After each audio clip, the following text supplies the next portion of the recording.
सहनाववतु सहनौ भुनक्तु सह वीर्यं करवावहै तेजस्विनावधीतमस्तु मा विद्विषावहै। ओम शांति शांति शांति। ओम श्री परमात्मने नमः। न्याय दर्शन के चौथे अध्याय के दूसरे आह्निक का दूसरा प्रकरण अवयव अवयवी प्रकरण पर हम विचार कर रहे थे, जिसमें हमने सूत्र संख्या 6 और 7 इन दो सूत्रों में पूर्व पक्ष के तरफ से देखा कि पूर्व पक्ष सूत्र संख्या 6 जिसमें कहा कि वृत्त्यानुपत्तेरपि तर्हि न संशयः, कि ये जो अवयव और अवयवी इन दोनों का परस्पर जो संबंध है और इन दोनों की जो स्थिति है, जो ठहराव है कि अवयव में अवयवी रहता है या अवयवी में अवयव रहता है। यदि संबंध है, दोनों में संबंध मानते हैं सूत्रकार कि अवयव और अवयवी, कारण और कार्य, इन दोनों में आपस में संबंध होता है। और जब संबंध होता है तो किस प्रकार का संबंध होता है, महर्षि यह भी निर्देश किया कि संबंध आधार आधेय भाव होता है, यानी कि एक आधार होता है और दूसरा उस पर आधेय होता है, टिका हुआ होता है। कौन किस पर टिका हुआ है, इसकी बात चल रही है यहाँ पर। तो पूर्व पक्ष यहाँ पर कह रहा है कि ये जो आधार आधेय भाव संबंध है, जिसको वृत्ति शब्द से यहाँ पर कहा गया है, वह संभव ही नहीं है। अवयव और अवयवी में, कारण कार्य में यह जो आधार आधेय भाव संबंध है वह संभव ही नहीं है। महर्षि सूत्रकार के हिसाब से अवयव आधार है, अवयवी आधेय है। अवयव में अवयवी ठहरता है, रहता है। मिट्टी में घट रहता है, यानी कि मिट्टी पर घट टिका हुआ है, तंतु पर वस्त्र टिका हुआ है। तो इस प्रकार से तंतु रूपी जो कारण और मिट्टी रूपी जो कारण है घट में, वह हो गया कारण आधार, और वस्त्र रूपी कार्य और घट रूपी कार्य जो हो गया वह आधेय हो गया। क्योंकि घट की स्वतंत्र सत्ता नहीं है बिना कारण की, या पट की स्वतंत्र सत्ता बिना तंतु की नहीं हो सकती। इसलिए परंतु इसके विपरीत कारण की सत्ता, यानी कि वस्त्र में तंतु की सत्ता पट के बिना हो सकता है, और घट में मिट्टी की सत्ता घट के बिना हो सकती है। यानी कि कारण जो होता है वो स्वतंत्र होता है, कार्य की अपेक्षा नहीं करता। मिट्टी घट के बिना भी रह सकती है, घट के साथ भी रह सकती है।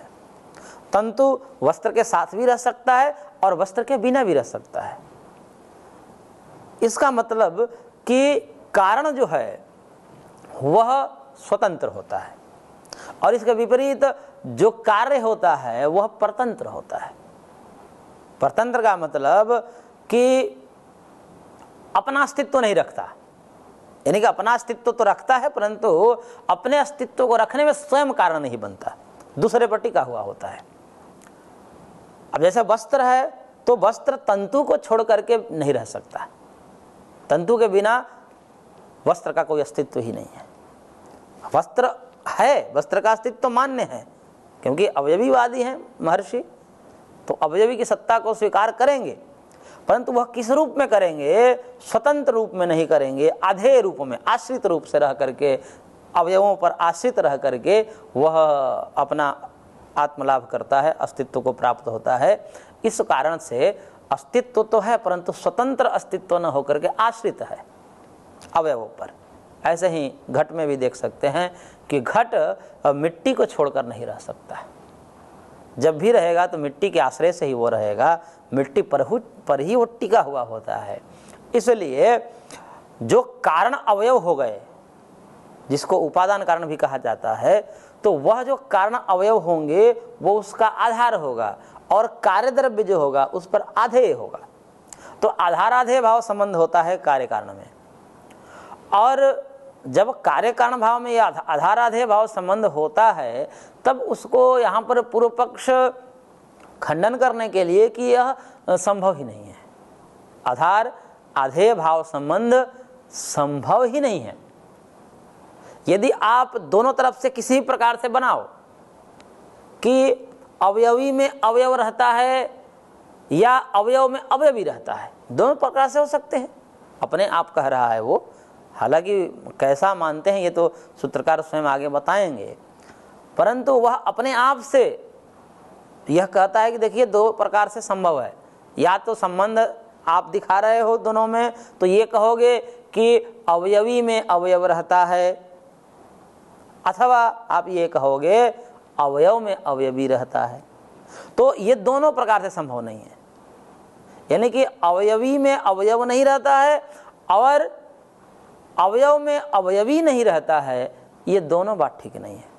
तो पहली जो बात थी कि अवयवी में अवयव नहीं रहता है, उसके लिए सूत्र संख्या 7 में कहा कि कृत्स्न एक देशावृत्तित्वात् अवयवानाम अवयव्यभाव, कि जो अवयवी का कृत्स्न यानी कि संपूर्ण, कृत्स्न का मतलब संपूर्ण, जो अवयवी है यानी कि जो कार्य है, घटपट आदि जो भी है, शरीर जो भी देख रहे हैं, जो अपना एक अंतिम रूप में स्थित कोई पदार्थ है, उसका एक अपना अंतिम रूप होता है। अंततः कोई पदार्थ एक स्थिति में ठहरता है, जैसे घट है तो घट अंततः एक रूप लेकर के तो स्थित रहता है।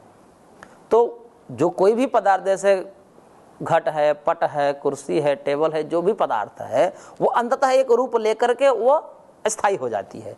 तो वो जो कारण से कार्य बनता है, क्योंकि प्रोसेस में तो वस्तु रहती है तो उस समय उसका उसका स्वरूप बदलता रहता है, वो स्थिर नहीं रहती, परंतु अंततः एक रूप ले लेती है, उसके बाद स्थिर हो जाती है। तो जब वह वस्तु स्थिर हो जाती है उसको हम कहते हैं कार्य द्रव्य। जैसे लकड़ी से हमने कुर्सी बना दिया, तो कुर्सी जब बन गया, उसका एक स्वरूप आ गया पूर्ण रूप से, अब उसको हम कार्य द्रव्य कहते हैं। और उसमें जो फर्नीचर लगे हैं, लकड़ी जो लगी हैं, उसको हम कारण द्रव्य कहते हैं।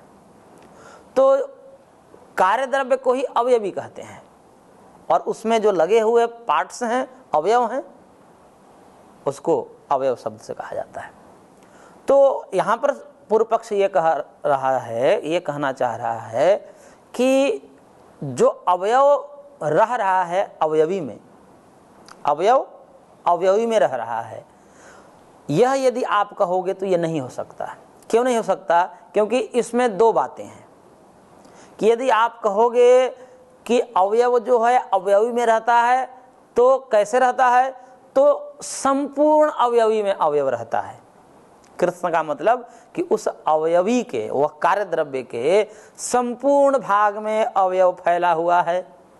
यदि ऐसा मानोगे तो नहीं हो सकता। क्यों नहीं हो सकता? क्योंकि अवयव और अवयवी के परिमाण में भेद होता है। अवयव एक देशी होते हैं, बहुत होते हैं, अनेक होते हैं, और अवयवी व्यापक होता है, एक होता है। साइज में अंतर है, परिमाण में अंतर है। कि मिट्टी के कण यदि घट की दृष्टि से विचार करेंगे तो मिट्टी के कण कितना छोटा हो गया और घट कितना बड़ा हो गया। तो यदि अवयवों को अवयवी में मानोगे, यानी कि मिट्टी को घट में मानोगे, तो क्या मिट्टी का एक कण पूरे घट को व्याप्त कर सकता है? नहीं कर सकता है। पूरा घट को वह मिट्टी का एक कण कैसे व्याप्त कर सकता है? तो जब वह पूरा व्याप्त ही नहीं कर सकता घट को, क्योंकि दोनों का परिमाण में भेद है, साइज अलग अलग है, तो एक मिट्टी का छोटा सा कण वह पूरे घट को कैसे घेर सकता है, व्याप्त कर सकता है? नहीं कर सकता। तो इसका मतलब क्या हुआ कि अवयव अवयवी में नहीं रह सकता। ये बात हुई, अवयव अवयवी में नहीं रह सकता, यानी कि मिट्टी घट में नहीं रह सकती, ये बात हुई।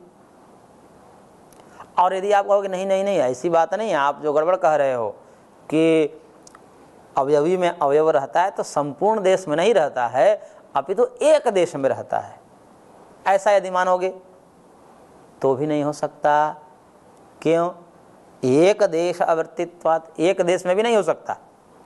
यानी कि वह मिट्टी का कण यदि कहोगे कि घट के एक देश में, एक अंश में रह रहा है, यदि ऐसा कहोगे तो ये भी नहीं हो सकता। क्यों नहीं हो सकता?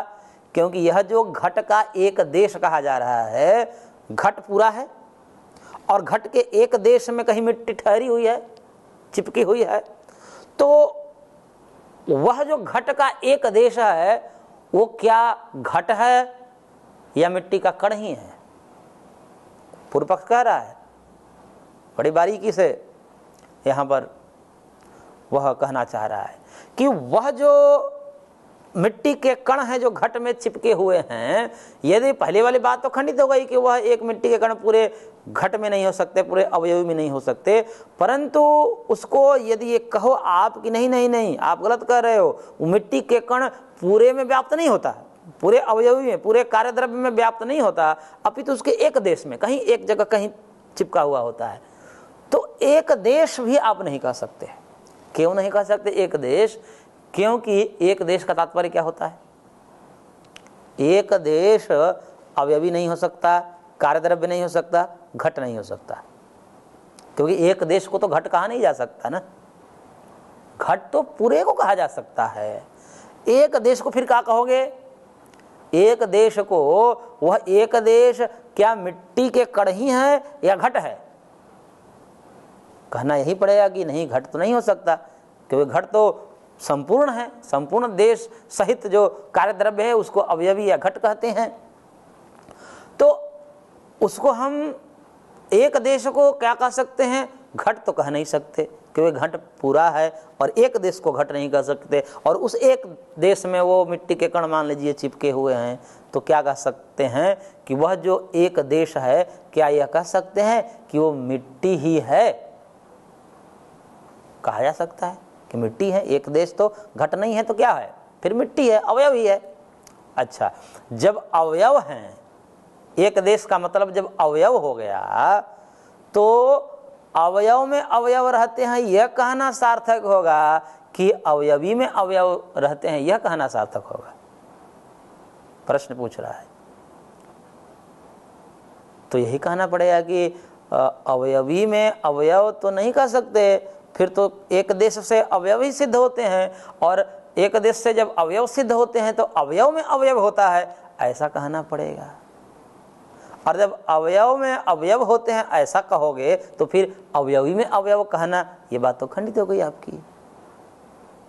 इसलिए अवयवी में अवयव होते हैं यह दोनों प्रकार से संभव नहीं है। दोनों प्रकार का मतलब कि वह अवयव संपूर्ण अवयवी में व्याप्त रहता है यह भी नहीं कह सकते, क्योंकि परिमाण में अंतर है। और वह अवयव उस अवयवी के एक देश में रहते हैं तो कह रहे हैं कि फिर वो एक देश अवयवी न होकर के अवयव ही सिद्ध होते हैं, और जब अवयव सिद्ध होते हैं तो अवयव में अवयव होते हैं, ऐसा कहना सार्थक होगा। और जब ऐसा होगा तो फिर अवयव अवयवी में होते हैं, ये आप गड़बड़ कर रहे हो। तो अवयव अवयवी में नहीं हो सकता, कारण कार्य में नहीं हो सकता, मिट्टी घट में नहीं हो सकती, तंतु पट में नहीं हो सकता, इस प्रकार का कथन है, ये पूर्व पक्ष का है। अच्छा, जब ये नहीं होगा तो फिर दूसरा पक्ष होगा। जब अवयवी में अवयव नहीं होगा तो उल्टा क्या होगा? अवयव में अवयवी को मान लो।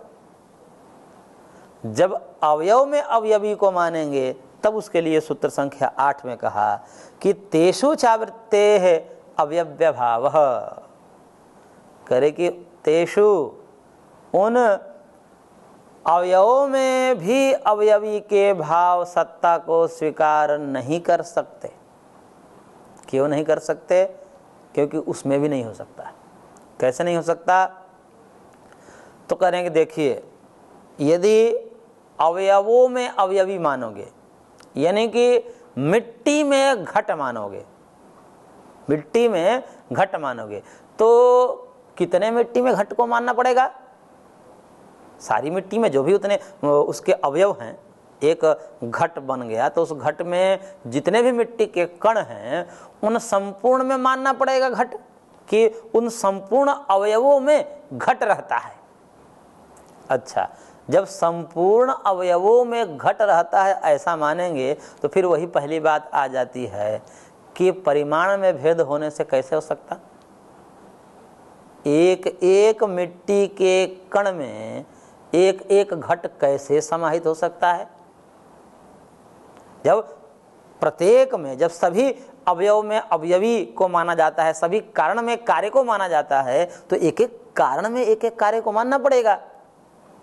तो करेंगे कैसे संभव हो सकता है कि कार्य कितना बड़ा है, घट कितना बड़ा है, मिट्टी के कण कितना छोटा है, उन एक एक कण में पूरा घट कैसे समाहित हो सकता है? नहीं समाहित हो सकता है। इसलिए अवयव में अवयवी होता है यह नहीं कह सकते, पहला दोष इसमें यह आ जाएगा। अच्छा, दूसरा दोष ये भी आ जाएगा कि यदि अवयव में अवयवी मानते हैं तो यह कहना पड़ेगा, फिर आपको यही कहना पड़ेगा कि प्रत्येक अवयव में अवयवी रहता है, मिट्टी के प्रत्येक कण में घट रहता है, वस्त्र के प्रत्येक तंतु में वस्त्र रहता है, ऐसा कहना पड़ेगा। अच्छा, जब ऐसा कहना पड़ेगा तो एक एक अवयव में एक एक घट को मानना पड़ेगा। जब एक एक अवयव में एक एक घट को मानोगे तो कितने घट हो जाएंगे? अनेक घट हो जाएंगे। और अनेक घट हो जाने से फिर आपका अवयवीवाद कहाँ रहा? हम तो वही कह रहे हैं कि अवयवी कुछ होता ही नहीं है, अवयव का समुदाय ही है। आप वही बात कह रहे हो कि प्रत्येक अवयव में घट रहता है, यानी कि घट तो कुछ है नहीं अवयव के अतिरिक्त, वो समुदाय है, यही कहना चाहिए आपको। और वही शब्दांतर से इधर उधर से कहना चाह रहे हो, हमारे ही मत को कहना चाह रहे हो, तो अनेक घट हो जाएंगे आपके अनुसार भी, और आप उसको मानोगे नहीं। आप एक घट मानते हो क्योंकि अवयवीवादी हो, एक घट को मानते हो, तब ये आप स्वीकार नहीं कर सकते कि एक एक अवयव में एक एक घट है, ऐसा स्वीकार नहीं कर सकते। तो फिर आपका ये कथन गड़बड़ हो जाएगा कि अवयव में अवयवी होता है। तीसरी बात इसमें यह है कि अवयव में जब यदि अवयवी को मानते हैं तो एक एक अवयव में एक एक अवयवी को मानना पड़ेगा, यही मानना हो सकता है और दूसरा कोई रास्ता ही नहीं है। दूसरे रास्ते को तो पहले ही खंडित कर चुका है पूर्व पक्ष। अब इसमें भी कहता है कि वही मानना पड़ेगा कि एक एक अवयव में एक एक अवयवी रहता है, ऐसा मानना पड़ेगा। तो इसका मतलब कि अवयव से अतिरिक्त अवयवी नहीं रहा। आपको ये दिखाना चाहिए कि अवयवों से अलग अवयवी है, आपको ये दिखाना चाहिए, लेकिन आप दिखा नहीं पा रहे हो, तो फिर ये कहना पड़ेगा कि अवयव ही अवयवी है। और जब ऐसा करना पड़ेगा तो फिर वही समुदायवाद आ जाएगा, और उसमें ये भी एक समस्या आ जाएगी कि अवयव क्या होते हैं? अवयव निरवयव होते हैं। अवयव का मतलब परमाणु। मूल दृष्टिकोण से यदि विचार करें, मूल कारण क्या है? परमाणु। किसी पदार्थ का मूल कारण परमाणु होता है, तो परमाणु की दृष्टि से यहाँ पर विचार किया जाता है। समझाने के लिए तंतु और मिट्टी के कण दे दिए जाते हैं, क्योंकि वो भी मूल रूप से कारण नहीं है, वो भी एक कार्य ही है, क्योंकि एक मिट्टी के कण भी अनेक परमाणुओं से मिलकर बना होता है, लेकिन समझाने के लिए देना पड़ता है। तो मुख्य रूप से विचार करें तो परमाणु हो जाता है मूल कारण, और कारण को ही आप कार्य शब्द से कह रहे हो, अवयव को ही अवयवी शब्द से कह रहे हो। तो अवयव जो होते हैं, जो परमाणु होते हैं, वो क्या होते हैं? निरवयव होते हैं। निरवयव का मतलब कि अकेला परमाणु होता है, वह किसी अन्य के साथ मिलकर के नहीं रहता है। परमाणु का मतलब वो अकेला है, अंतिम कण है, कोई और जुड़ाव नहीं है उसके साथ। जो अंतिम कण होता है वह परमाणु होता है, वह निरवयव होता है, यानी कि वह अकेला होता है, वो किसी से मिलकर नहीं बना होता है। इस कारण से उसको तोड़ा भी नहीं जा सकता, उसका खंडन भी नहीं किया जा सकता, इसलिए परमाणु को खंडन नहीं किया जा सकता। परंतु आजकल जो परमाणु को खंडन करके ये कहते हैं कि परमाणु में भी इलेक्ट्रॉन, प्रोटॉन, न्यूट्रॉन आदि होते हैं, उसके भी खंडन संभव है, ये जो कहा जाता है, तो वस्तुतः वह परमाणु नहीं हो सकते। जिसको एटम कहा जाता है वो आज कल के जो परमाणु शब्द से उसको समझा था पढ़ाने के लिए, वहाँ जो ट्रांसलेट करने वाले उस अंग्रेजी शब्द को हिंदी में किया है तो परमाणु कहा है। वो क्यों कहा है? क्योंकि उस समय भौतिक विज्ञान वाले जो वैज्ञानिक थे उन्होंने कहा कि हमने एक ऐसे तत्व का खोज कर लिया है जो अविभाज्य है, जिसका अंतिम जिसका अब और अधिक खंडन नहीं किया जा सकता, उसको तोड़ा नहीं जा सकता, वह अविभाज्य है, अखंड है, ऐसा कहा उस समय। जिस समय एटम की चर्चा हुई, उसकी खोज हुई, उस समय ये कहा गया। तो अब चूंकि वो दूसरे भाषा के थे, इस भाषा में समझना था, तो शास्त्रों में कहा था कि एक अविभाज्य कण होता है परमाणु, अविभाज्य होता है, और वहां भी यही बात आई कि एक अविभाज्य कण एटम होता है। तब उस समय ये कहा जाने लगा कि ये ही परमाणु है, क्योंकि उस समय उन्होंने कहा था कि अविभाज्य है, अंतिम कण है, और शास्त्र में अंतिम कण के रूप में परमाणु शब्द से उसको कहा गया है, उस पदार्थ को जो अविभाज्य है। परंतु बाद में उनकी जो बात बदल गई, वो कहे कि नहीं नहीं, इसमें भी खंडन संभव है, इसका भी खंडन किया जा सकता है, ये भी अकेला नहीं है, इसके अंदर भी इलेक्ट्रॉन, प्रोटॉन, न्यूट्रॉन है। इस प्रकार से जब उनकी बात आई तो अपने पूर्व सिद्धांत को बदल दिए, और जब पूर्व सिद्धांत को बदल दिए और जब ट्रांसलेट जिसने किया था उस समय एटम को परमाणु शब्द से किया था, क्योंकि उस समय लक्षण वही बताया था। अब उसने लक्षण को बदल दिया, इसलिए जब अब पढ़ रहे हैं तो कहते हैं कि नहीं नहीं नहीं, परमाणु जो आप कहते हो कि अविभाज्य, तो अविभाज्य है ही नहीं। अरे परमाणु तो अविभाज्य ही है भाई साहब, उनका एटम अविभाज्य नहीं है, ऐसा कहना चाहिए। उस समय उन्होंने ऐसा कहा था, इसलिए उसको परमाणु शब्द से समझते थे। लेकिन परमाणु वही हो सकता जो अविभाज्य है, जिसका कभी खंडन नहीं किया जा सकता। खंडन करते करते किसी पदार्थ की जो अंतिम अवस्था, जिसको अब किसी भी प्रकार से खंडन नहीं किया जा सकता, वह परमाणु है। और यह परिभाषा आप ले जाइए, उसको तोड़ते जाइए, तोड़ते जाइए, तोड़ते जाइए, जहां भी आप ठहरेंगे और कहेंगे कि यह अविभाज्य है, उसको हम परमाणु कहेंगे।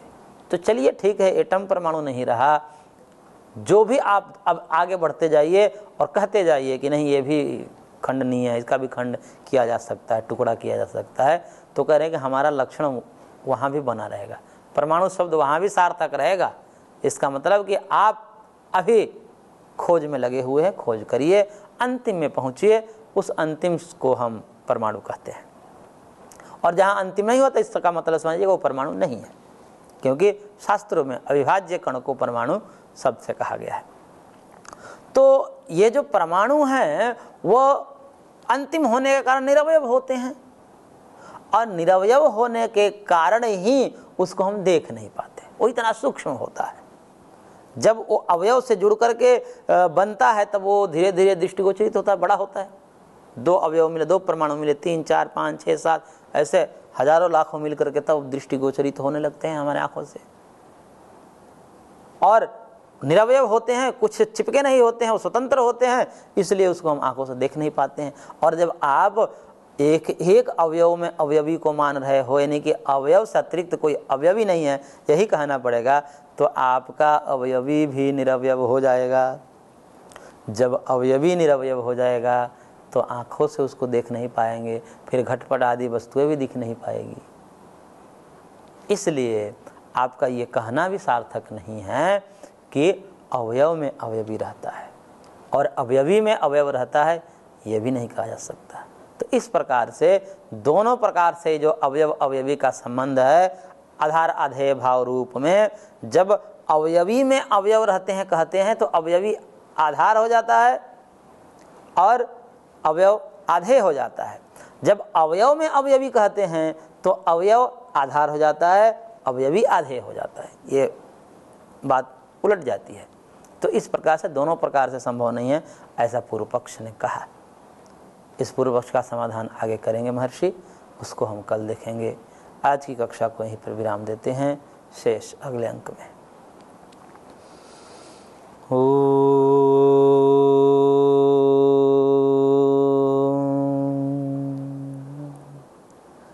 शांति शांति शांति।